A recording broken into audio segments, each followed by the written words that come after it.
gender affirming care is age appropriate. Different gender affirming care sort of tools are provided at different ages. And I think that's also key. A lot of people say, we don't want to be cutting off the genitals of children. We are not cutting off the genitals of children. That is not a common procedure at all, period, but especially not for children. And most people say, some 60-something% of Americans say they've never met a trans person, and yet everybody is legislating on where we belong, but they haven't even met us. There are many cis men that have perpetrated harm against lots of people, especially cis women, but we should then hold those cis men accountable instead of punishing trans people for the harm that cis men create. Trans women are women. The drag bans are even more insidious. General trans awareness. And read what we say. Listen to what we say. Disinformation, lies about us. This is what America's afraid of.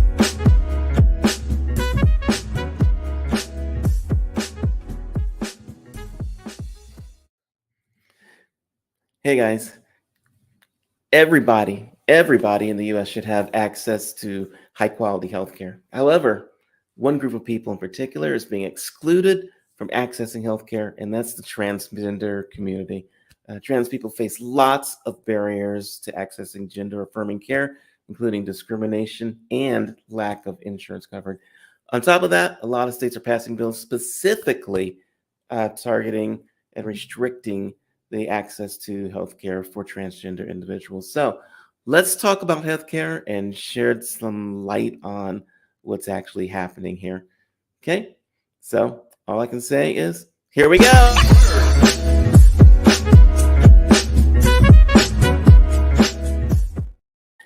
My guest today is Schuyler Bailar, an educator, author, advocate, and activist who's made history as the first transgender athlete to compete in any sport on the NCAA Division I men's team. He holds a BA from Harvard University in cognitive neuroscience and evolutionary psychology, and is a celebrated inspirational speaker for trans inclusion, body acceptance, and mental health awareness. Today, we're going to take a deep dive into the state of trans healthcare in the United States and explore challenges faced by the transgender community in accessing the care that they need. Hello, Schuyler. How are you? Hi, Michael. I'm good. Thank you so much for having me. Excellent. I am ready to deep dive into this topic and see where we are. Let's start out right at the beginning. Go ahead. Can you share your personal journey as a transgender individual and maybe the challenges you faced in accessing healthcare? Sure. Yeah. Thank you. Well, I think it's hard to just say one thing, right, to give you my history of healthcare, but I'll try to give a couple quick points. So I learned that I was transgender actually while I was in an eating disorder treatment center. I was really struggling with my mental health, which is why that's something I'm very passionate about talking about.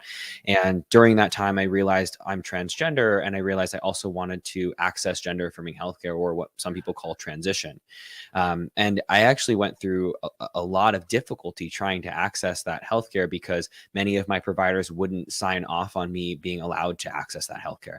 Mm-hmm. And in order to get gender affirming healthcare, unlike pretty much many other types of healthcare, you have to have a doctor say that this is the right next step for you, that you are mentally sane enough to get this healthcare in order to even get top surgery or get gender affirming hormones. And I couldn't get a doctor to say that I was ready for that. And so it took me, a long time to access that care. How old were you, by the way, when you started to make your transition? Yeah, I was 18. And that's also salient as well, because a lot of those bills that you just mentioned are banning children, right? So they're banning children's access who already don't have a lot of agency, a lot of ability to get the care that they need. And even at 18, I struggled to have people believe me. Yeah. So I'm guessing that your experience with that kind of got you into being an advocate for trans healthcare, or how did that come about?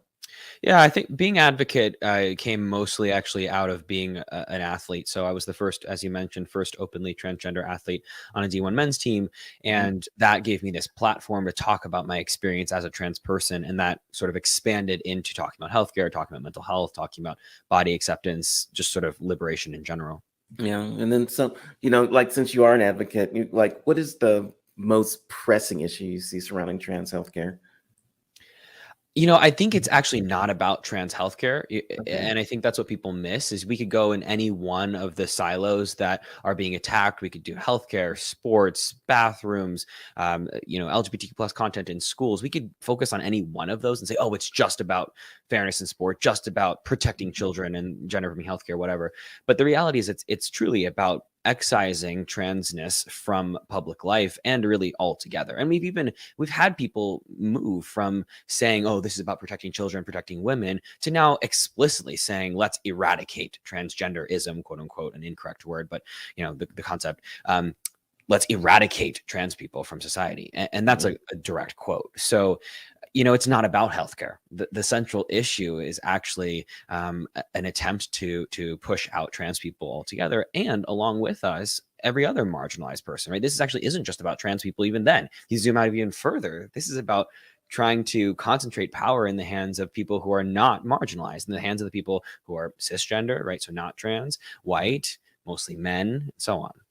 I think that it's the law that's coming out, or the laws that are coming out, are pretty much an abomination of anything having to do with like a democratic or any kind of republic society. So it's like ridiculous. Like, let's talk about some of the bills. I think Texas and Florida probably have some of the most heinous bills coming out right now. What are your thoughts on those bills? And let's talk about those for a second. Yeah. Texas, Florida, Tennessee with the new drag ban. A lot of these bills are really heinous. So last year we saw the governor incite essentially demand that Child Protective Services investigate any home that had children who had accessed gender affirming healthcare, potentially taking away these children from their families. In Florida, we're seeing the same bills this year, except they're expanded. So we can actually now see them encouraging children to be kidnapped from families where the parents have accessed gender affirming healthcare. The drag bans are even more insidious in some ways, because people think it's about drag, which a lot of people sexualize. Of course, drag does not have to actually be sexual, and in many cases is not. But the reason actually it's most harmful is it's not really about drag. Anybody who's not wearing the clothing, quote unquote, whatever that means, that it assumed to be their assigned gender, could be considered to be in drag. So if somebody considers me, because I'm assigned female birth, they might consider me truly female, I would be considered walking in drag by walking just as myself down the street. So those drag bans are even more insidious in that they're just straight up saying we don't want trans people around, right? Yeah. So these bills are very harmful. What's causing the bills? In other words, what is causing this? I'm going to just say hate Sure. against trans people, and why are these bills popping up? What's making that happen? Yeah. So I think there's two facets. There's who's making the bills, right? Who's Right. inciting the fear and doing the attacking, and then who's supporting that. The people who are making them are almost all cis white straight men who are already in power, who are trying to hold their power. Why are they doing that? It's a really great way to push votes. So that kind of puts the second part. The second part is who's supporting the bills. Those are people, actually, I think mostly very well-intentioned people who their well-intentionness is being twisted into believing that trans people are the problem. And so that's why I said it's insidious. The word I keep using is insidious. It's tricky, it's deceitful, it's harmful, because it makes somebody think that, oh, I want to protect children. I want to protect women, right? Okay. Trans people are harming women. Oh my God, men are going to pretend to be women and hurt my daughter. Yes. Let's, excise trans people. And the reality is that that's just a trick of the patriarchy, the trick of these people in power to get votes, to get more power. And you can look at it. If we dive into any one of the issues, we could piece that apart. Yeah, I mean, I think one of the things that you just brought this up, and this is the bathroom issue. Like, people say, okay, I don't want men in the women's bathroom. Talk about that for a second. Sure.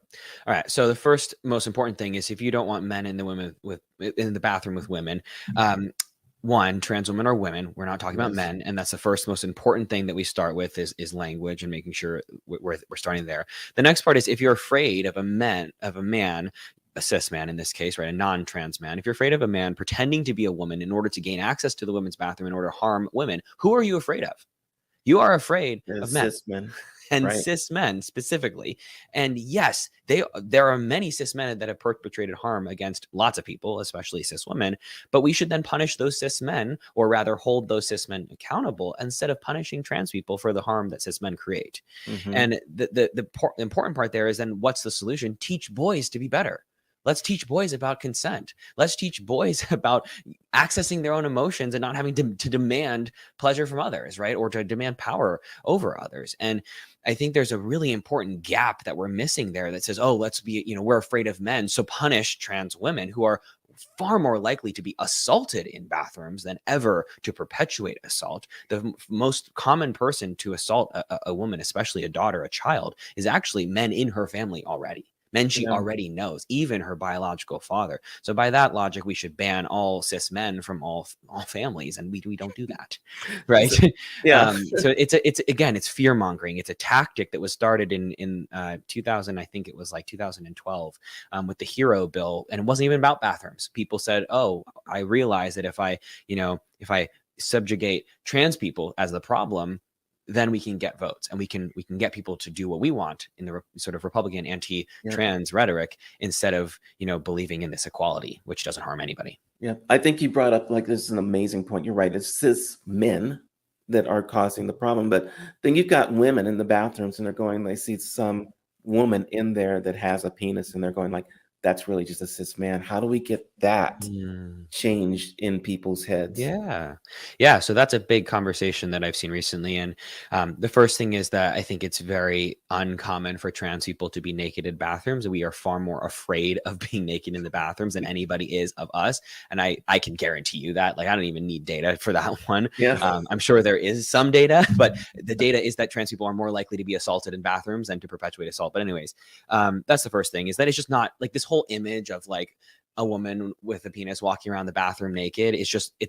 I cannot tell you how uncommon that is. Yes. Does it happen? Sure, maybe, but very uncommon. The second thing is, if you are more concerned about somebody else's genitalia than whatever it is you're doing in the bathroom, that is a you problem. And you can have pain, you can have fright, you can have discomfort, but that is for you to deal with.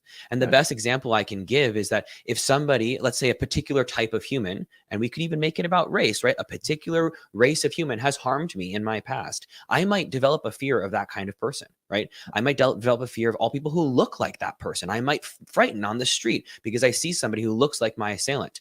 That does not mean that that person or all people from that background, that race or whatever, should be banned from walking down the street. It means I have stuff to deal with. And it doesn't make my pain or my how I was harmed any less valid. It's very valid to have that pain, but I have to deal with it.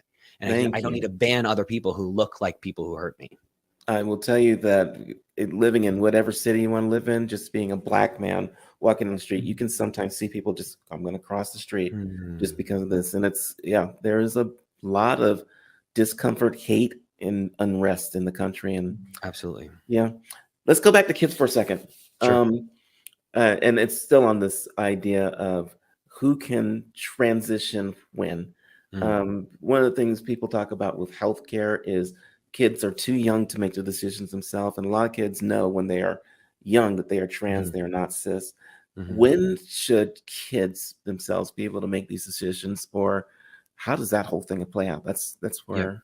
All right. So number one, being trans is not a decision. Telling somebody that you're trans is a decision. Sorry, I really made that important mistake with the words. Sure. No, I didn't hear a mistake that you made, but for anybody listening, right? Being trans is not a decision. Telling somebody that you're trans could be, right? Okay. Sometimes it's not a decision. It's taken from you, right? Some people are outed, and that's a problem with the bills. They're forced outing, so it's not a decision. But anyways, being trans is not a decision or a choice. It's just something that we choose to tell people.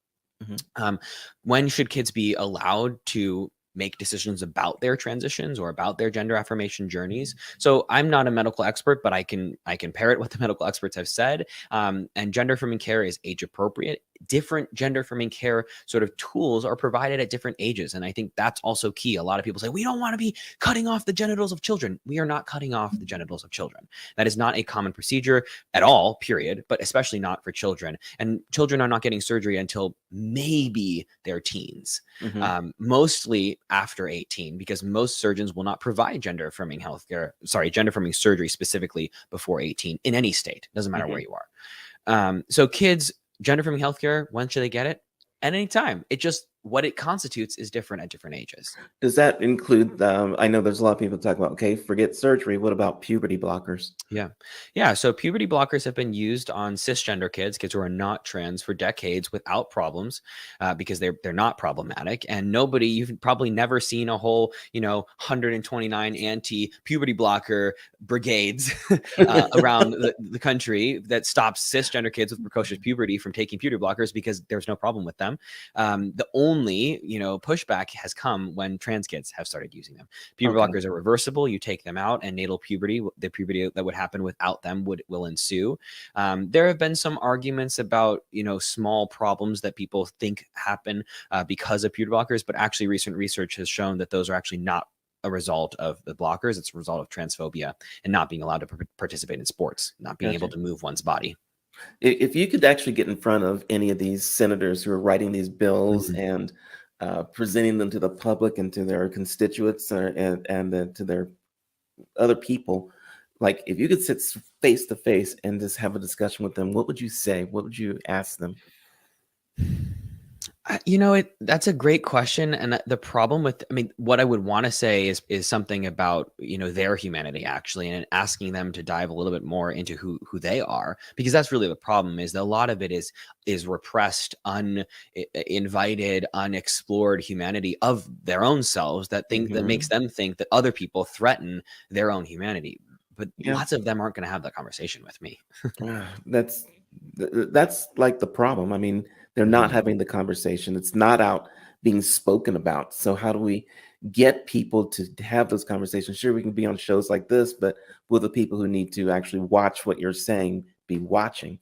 Yeah. Um, I don't know, and that's why I try to do the work that I do is in as many arenas as I possibly can, and, I think that what I've seen to be the most powerful is witness, is testimony of transness, and when we sit in front of a trans person and say, "Hi, I see you for who you are," you might not agree with every single thing somebody says, but you might actually witness them as a human, and yeah, most people say, some 60 something percent of Americans say they've never met a trans person, and yet everybody is legislating on where we belong, but they haven't even met us. yes, It's this ethereal concept of twisted, propagandized non-facts, disinformation, lies, right, about us. And if you actually sit in front of, a trans child, I spent so much time with they're children. They are yeah, 6-year-old children who are just running around trying to be kids. And this is what America's afraid of. And if you yeah, met them, right, if most of middle America, especially the people voting, in support of these anti-trans bills who think that it's the right thing, if you met those children and you realize that you were taking them away from their rights, I think there would be a shift. And I've watched it happen too. I've watched people change in front of me because they've seen my humanity and they're like, wait a second, I connect to you. You're a real person. Oh, hmm, I don't want you yep, to not be able to play the sport that you love. I don't want you to not be able to have health care, right? It's about that witnessing, but it's hard to present that to people. I agree. What can allies do to help? I mean, like, yeah, we can do the show, but what can other people do day to day? Yeah. Well, I have workshops called Allyship in Action, and it's all Okay. about what you can do day to day. The most recent one is actually tonight, so I'm going to be giving a workshop called Transaction. But I think the first and the easiest thing to do is to follow trans people who are trans educators online, because everybody these days is online. Click a follow button; it's super easy for you to do, and read what we say. Listen to what we say. It doesn't have to be me; it can be me if you want. Mhm. But listening to what we're saying about our testimony, about who we are, I think is the simplest way to inject transness into your life every day, right? To Absolutely. expose yourself to that, and realize that there's more to the world than being cisgender. Yeah. Like what role could say media play in helping raise awareness about pushing Mm, trans healthcare and just trans in general? What do you think could yeah. happen? I think we're moving in a direction where there's more accurate and diverse, therefore accurate, right? Okay. Representations of transness. I think that is a huge step forwards, but I think it's going to take time until it is no longer or far reduced in its sort of amount of stereotyping, right? Yeah. Of tokenizing us. Because I still, by the way, I don't watch a whole lot of TV that includes trans people because it makes me uncomfortable. A lot of it is not done in a way that makes me want to see that makes me see myself. So it's on its way, but we're not quite there yet. Okay. Like what are some like other resources? You've got your TikTok, you've got your channels, but what are some other resources that people can get to and learn about Yeah. transness? Well, yeah, so I have my resources. I also have an online video learning series called Lane Changer, Hmm. and that is a gender literacy learning series, a video series. You can take it on your own computer at home, wherever you are. It's easy to do. There's also the ACLU bill tracker. So if you Google ACLU Yeah. legislative bills, it tracks all of the anti-LGBTQ plus bills around the country, which is a bit depressing, to be quite honest with you.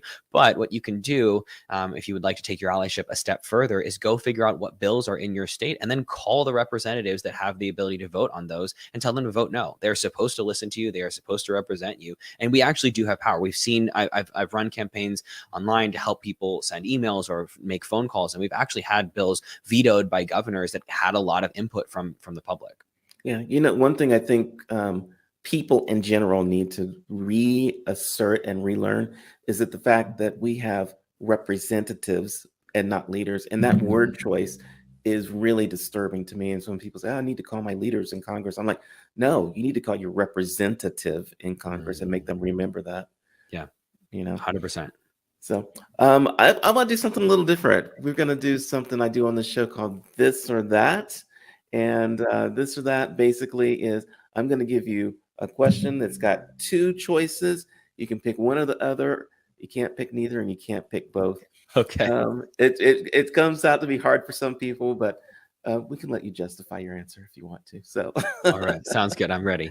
okay, advocacy focus, trans healthcare awareness, or fighting against discriminatory legislation. I do the former, I think. Mhm. Yeah, trans healthcare awareness. But I would say that I do just like general trans awareness, not specifically healthcare. But yeah, probably would do more of the awareness because that's the educational piece than the policy piece. Okay, public opinion, dispelling myths about trans healthcare, or promoting positive stories of trans joy.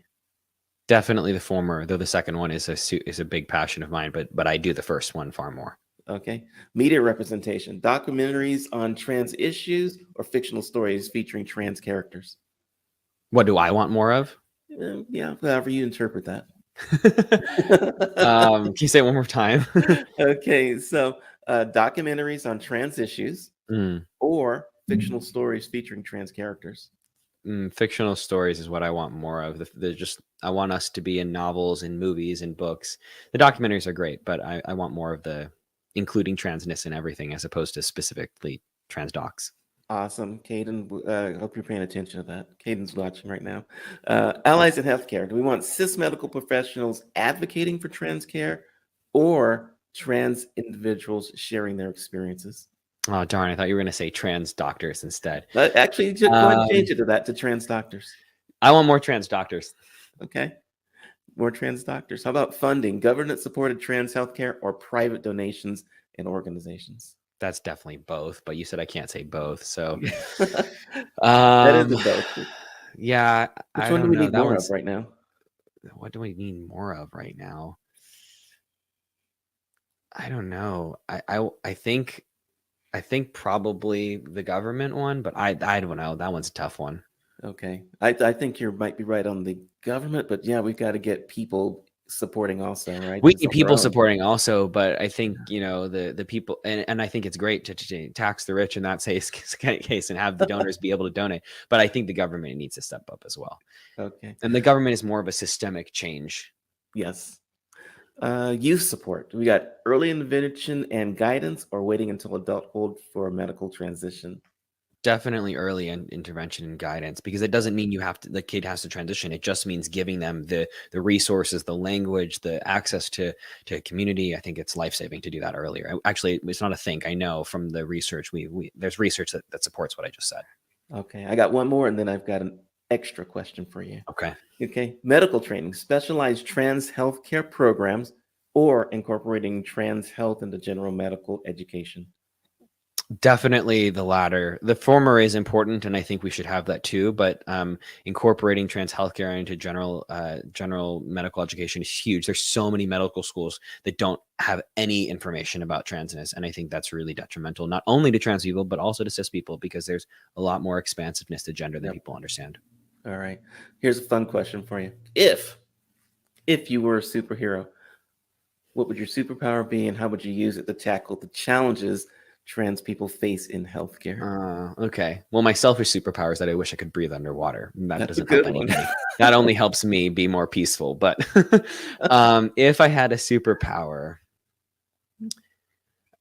that one's tough. I mean, I'm a very like realistic sort of logical person, so it's tough for me to think outside the box in that sense. I think the first thing I thought of is my superpower would be getting all cis men specifically to learn how to safely feel safe in expressing their emotions. I think that could change the world if all, especially cis men, but all cis people could safely express their emotions, could be in touch with their emotions, could manage their emotions, and express them to each other. I think we'd have a really, really different world, a really much more beautiful one. Do you know, I think that as a superpower, you're probably already working on that with the psychology that you do. And just, I don't think that's like so much to ask, right? Well, you know what? That's why I said I don't like coming up with things that aren't realistic. So that is as realistic of a superpower as I could give you. I think it's good. Oh gosh. Schuyler, we need people to stay in touch with you, learn from you. Definitely, you got your lanechanger.com, and that's, you talked a little bit about that with your general literacy and learning series. And definitely, as long as TikTok is still around, and we've got Instagram, we're at Pink Manta Ray, and it has just been awesome. I'm gonna leave that on the screen because I actually follow you on both platforms, and I really appreciate it. So Thank you. you are awesome. Let's keep it going, and let's get some more people involved. Thanks so much, Michael. Thanks for being on. I really Thanks for appreciate you. Thank you.